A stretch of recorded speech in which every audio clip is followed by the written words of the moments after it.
What's up, guys? How are you? Welcome into a Saturday morning edition of the Daily Juice podcast with me, Matt Perrault, at Sports Talk Matt on Twitter. To follow me at BettingPros, to follow BettingPros, BetMGM, the title sponsor. The offer above me on the YouTube video for BettingPros, $10 bet, $150. You win instantaneously with the promo code Juice150 when you sign up at BetMGM. All right, 1-0 night last night. We punted out of the Paul George situation. Clippers lose the game. New Orleans wins. They'll move on to take on, well, a team that probably will kick the living daylights out of them in the Phoenix Suns. So bringing Zion back doesn't matter. I don't really think it matters. Suns should win the series in 5-4 pretty easily. They'll win that series. But a couple things we'll get into. 2 plays in the NBA today. Going to give you a combat sports parlay and a bet on the USFL coming up here today. So we've got 2 units in play, a couple of half-unit bets in basketball, a combat sports parlay. 1-0 yesterday, back-to-back winning days, okay? This is going to be a brick by brick, to steal the line, a step by step, a slow march back out of the hole here. Saturday morning, however, time for the Discord channel Chat Bet. This is a conversation with me and you guys. You can recommend a bet to your fellow Daily Juice listener on the Discord channel. You have to be in the Discord to get to be a part of it. BettingPros.com/chat or the link underneath me here on YouTube. Click on it. Come on in. 8 a.m. Pacific time, 11 a.m. Eastern time. You have the entire Major League Baseball slate, the entire NHL slate. I'm not making plays on either one. Okay? Half a unit. Up to you guys. You tell me what to bet. You vote, you pick, I bet. Okay? How it works. Been having fun with this for quite a long time now. One of our fun little quirky, cool things we do with the Daily Juice podcast. Okay? So, let's start with the NBA. And let's start with, well, a couple of bets we've been making quite a bit on. The Dallas Mavericks without their star player in Luka Doncic. Utah Jazz coming in with a 16-24 or 24-16-1 to the under mark on the road. You know what I'm betting this. We've been betting this all year. Dallas Mavericks, 209.5. Don't care. At home, the Mavericks are 29-11-1 to the under. Against the Western Conference, Dallas is 31-20-1 to the under. On the year, Dallas is 49-31-2 to the under. Betting the under. Under half unit. We're going with it here. Utah, by the way, themselves 24-16-1 on the road, but they're also 43-37-2 to the under. Against the Western Conference, Utah actually has a winning to the over, 27-24-1, but I don't like it. These teams have played a couple times this season. And playoff basketball is different than regular season basketball. So you can't always say, well, what happened in the regular season? Regular season, it's going to happen here in the postseason. But if you're looking at the way these guys played against each other earlier, in the first matchup on the 25th of December, they played on Christmas Day, went over, way over by 22 points. But later in the year is when really we saw that defensive, acumen kick in. 216.5 went over by 6.5 points. But then you get into March, they played with 216 and went under by 2 points. Late in the year, 216 went under by 2 points. So 2-2 here. Just going to take, without Luka, at home, chance to grind it. It's going to be sweaty. Not saying it's going to be fun. Under 209.5. We're going Utah, Dallas, under 209.5 for a half a unit. Bet number 2 in the NBA. Minnesota at Memphis. Did you see the way that Minnesota partied after winning that play-in game? They were really over the top. Really over the top. Crying. Patrick Beverley freaking out. Getting fined for excessively swearing. $30,000. Puts up his Venmo. Wants to get fans to give him money. Line was 7. First move was down to 6.5. I hope this move keeps on moving down. I hope you get a better number. In fact, at 6.5, I wouldn't mind you buying it down to 6. Not bad.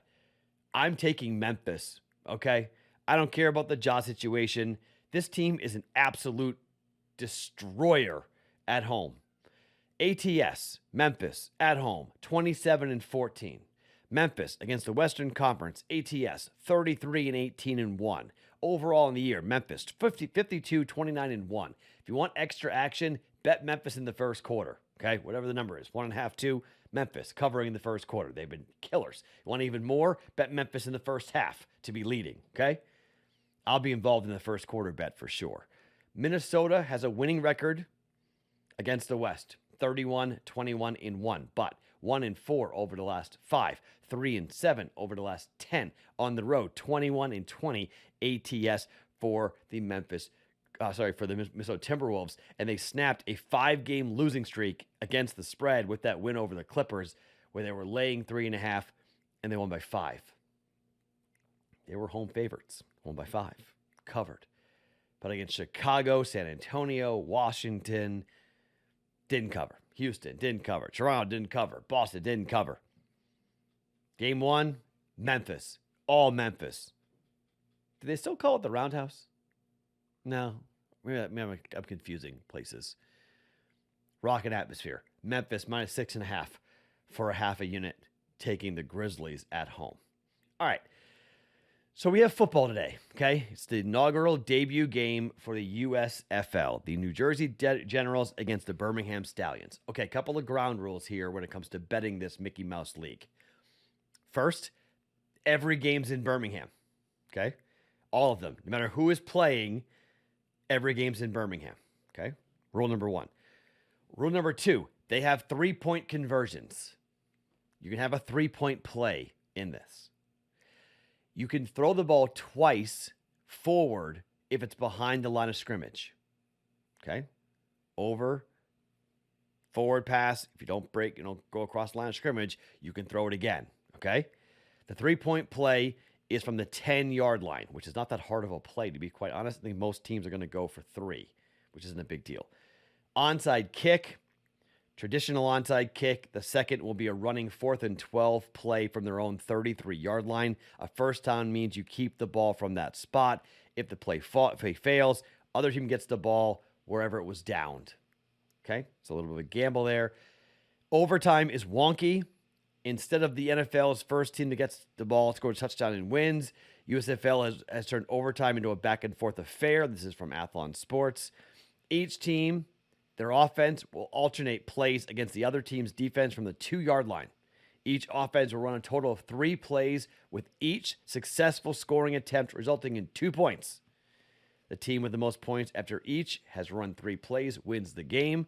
If the game remains tied, it becomes sudden death with the subsequent attempts until a winner is declared. So if they score on every single point opportunity that they have, that would be a grand total of 12 points plus 2 is 14 points. Okay?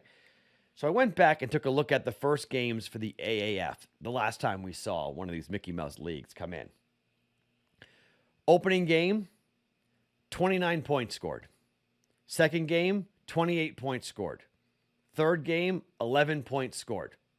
Now, the fourth game was high scoring, okay? So you had, hold on, let me go back. Hold on, that was later on. That was back on March 30th. I'm trying to figure out which is the order in which these games were played. Hold on. That was the end. Okay, here we go. So we had, 15-6, 40-6. So 21 points, 46 points, 26 points. Yeah, there it is. In one big game that we scored 50. Okay? Or 60, sorry. 38-22. One game went over. I don't know what the Orlando-Atlanta game was 46. I think that total was right around 46. But 26-0. First game was 15-6. Okay?